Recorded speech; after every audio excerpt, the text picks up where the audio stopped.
So I think I may have made a small miscalculation when I started these videos. I started doing a Bible pun in front of each one of them, but how am I going to come up with that many Bible puns? I might have to end this whole segment. I might have to leave it a kiss. Leviticus, you get it?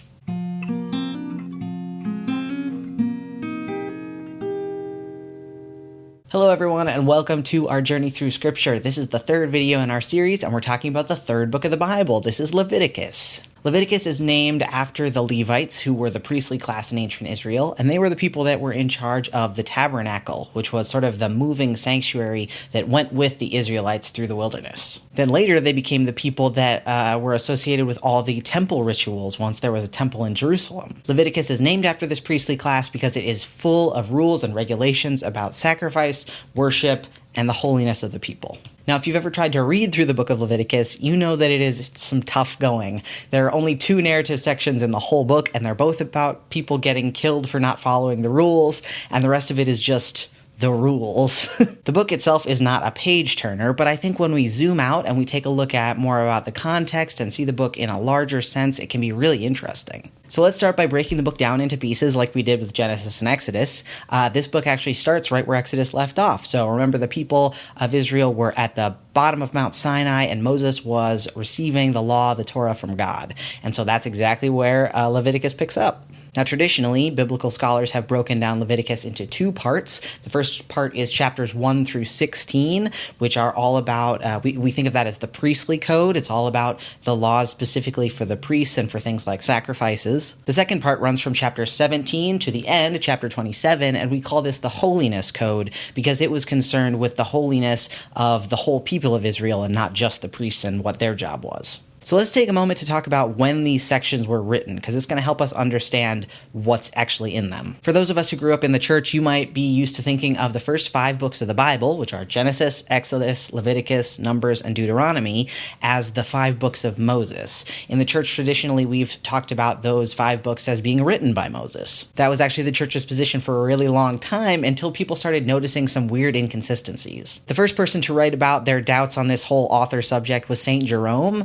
who wrote in about 400 CE and was actually the person who translated most of the Bible into Latin, what we call the Vulgate Bible.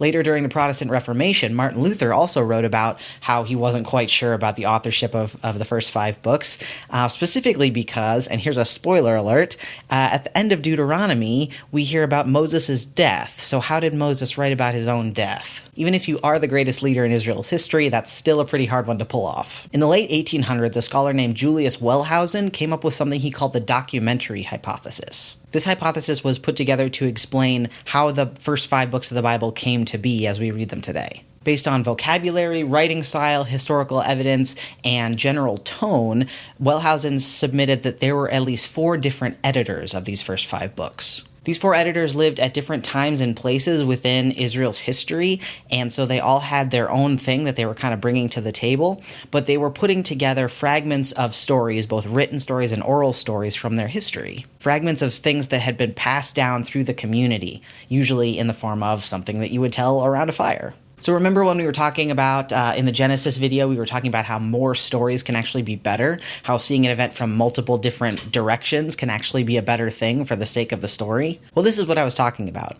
Biblical scholars have now come to the conclusion that these first 5 books were put together by several different editors, putting together a bunch of different fragments. Now, this doesn't necessarily mean that Moses didn't write a book like Leviticus. It's very possible that these sorts of stories were passed down from Moses to Aaron to the rest of the Israelites and then are passed down through history, and then eventually somebody actually writes them down and puts them in this form that we have them today. We'll be talking about this more in upcoming videos, but if you want to know more about the documentary hypothesis, I would highly recommend a book. It's by Richard Elliott Friedman. It's called Who Wrote the Bible, and it's actually really, really interesting. It's a pretty easy read. So why am I telling you all this? Okay, I'm telling you this because it explains why some of the rules in Leviticus and the punishments are so rough. Let's get in a time travel machine for a minute and just imagine this. So we're starting out at Mount Sinai with Moses and the Israelites. You get in the time machine and you're going forward. And you see the Israelites arriving at the Promised Land, and you see them becoming a great nation, a powerful nation, a rich nation. You see them building the temple in Jerusalem. And then you see them being taken over by the Babylonians, being attacked and being having their whole community sort of razed to the ground and then being taken away as slaves. And that is when a bunch of Leviticus was actually written. Based on some dating sources, scholars believe that the first chunk of Leviticus, chapters 1 through 16, was probably written a little bit earlier during that time of like power and kingship. And then the second part, they believe, chapters 17 through 27, were written later, usually in the Babylonian captivity. So the big question the Israelites were facing in the first part of Leviticus was, how do we worship God, essentially? So like, how do we bring sacrifices? What do the priests have to do? And that's why this whole first section of Leviticus is all about those things, all about sacrifice and about the duties in the temple, because that was when they had a temple and they needed to know that stuff. God is speaking into the community's need, and then the editors are putting together what needs to be there for people to reference. The big question facing the Israelites in the second part, in chapters 17 through 27, is how do we deal with the fact that we've been conquered and enslaved? What did we do to deserve this? That's why those chapters are full of every single thing you could possibly have done wrong. Because the Israelites understood their captivity in Babylon as a punishment for something, that they had like lost their land and that was a punishment from God, they had to figure out what to do differently next time, what not to do next time. You might even think of the editors of Leviticus as a little bit paranoid. They really wanted to make sure that whatever they had done wrong in the past, that it wouldn't happen again, because they never wanted this huge punishment of slavery and captivity to happen to their children down the road. That's why you get incredibly intense punishments in chapters like Leviticus 24. In this one of two sections of narrative in the whole book, you get the story of a man who has an Israelite mother and Egyptian father, and he gets in the fight with somebody else, and in the process, verse 11 says, he blasphemed the name of God in a curse. In response, the community is not sure what to do with him and what kind of punishment fits that crime, and so God says to Moses in verses 14 through 16, "Take the blasphemer outside the camp, and let all who are within hearing lay their hands on his head, and let the whole congregation stone him. And speak to the people of Israel, saying, Anyone who curses God shall bear the sin. One who blasphemes the name of the Lord shall be put to death. The whole congregation shall stone the blasphemer. Aliens as well as citizens, when they blaspheme the name, shall be put to death." So basically, punishment for breaking the laws in Leviticus could be really harsh. They could be death. But the editors of Leviticus and the people of the community thought, well, better to risk the death of one or two people that break the laws than to risk the captivity and enslavement of the whole community again. So that's a little bit about why Leviticus looks the way it does and why it can sometimes be so scary for us. But I did promise you the juicy stuff last week, so let's talk about the 2 verses on same-sex activity. Leviticus 18:22 says, "You shall not lie with a male as with a woman, it is an abomination." And Leviticus 20:13 says, "If a man lies with a male as with a woman, both of them have committed an abomination. They shall be put to death, and their blood is upon them." So what do we make of these 2 very cheery verses? They're both part of the second part of Leviticus, that holiness code that was written in exile. So how do we understand this? But first I want to introduce you to some other abominations, the animals of Leviticus 11, who are our Queeros of the week.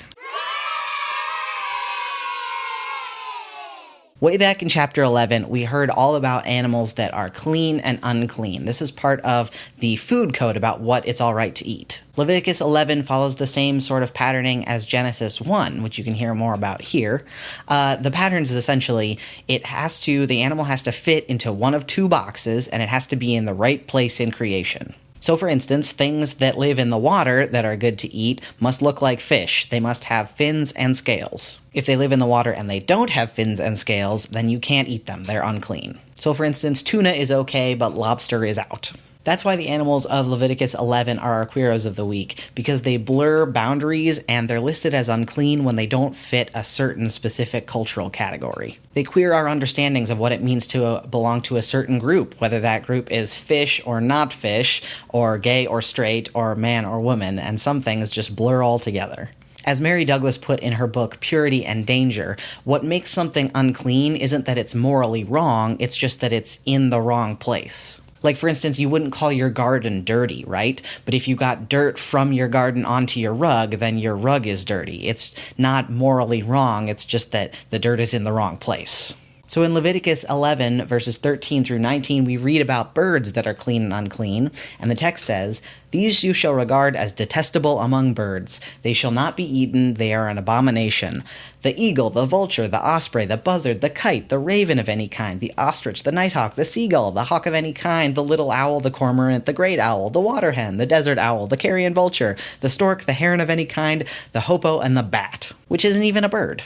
So what does it mean to be an abomination in Leviticus?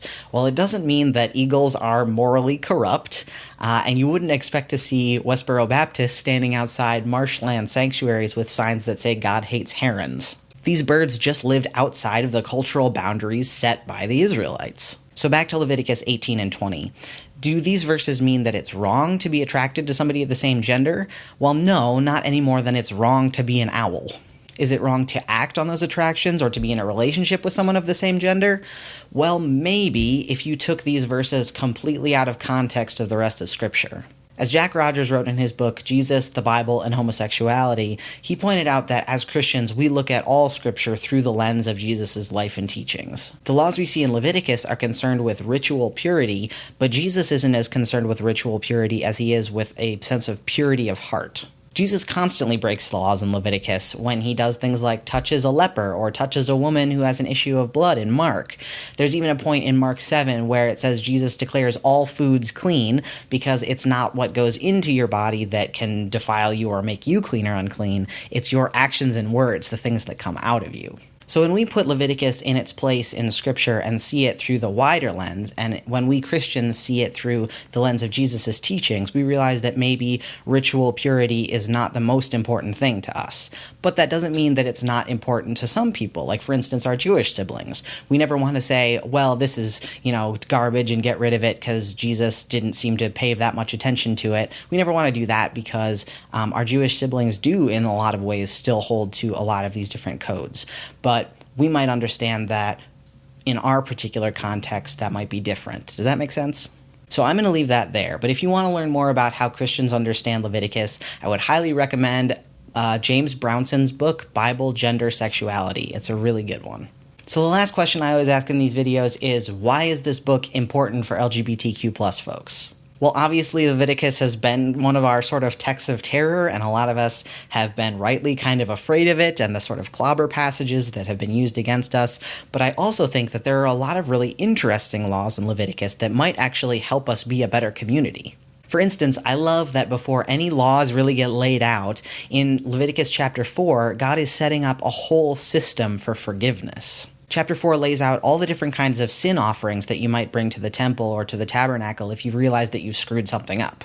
Leviticus says when you realize you've done something wrong or you've broken a law, first you go to any person you might have wronged and you try to make that right first, and then you bring your sacrifice to the temple or to the tabernacle and you bring the sacrifice to God and you receive forgiveness. I think it's really right and beautiful to have a structure in place for forgiveness and to reintegrate people into a community when they screwed up. Right now in LGBTQ plus communities, we're really good at pointing out when people are screwing up, but not so great at figuring out how to let them make amends and to bring them back into community. Maybe Leviticus and a couple of these other books can help us figure out how to do that better, so let's not write them off completely. All right, everyone, that's it for this episode. Thank you so much for watching. Special thanks to my supporters over at Patreon, including Liz and B and Donald and Guy. And if you'd like to join in supporting my work, you can do that at patreon.com/AustinLionheart, and I'll also put a link down in the description below. Thanks for watching, everybody, and I'll see you back here next week with the Book of Numbers. No, I'm not going to teach you math. It's going to actually be really interesting. So see you back here next Wednesday. Keep reading, everybody.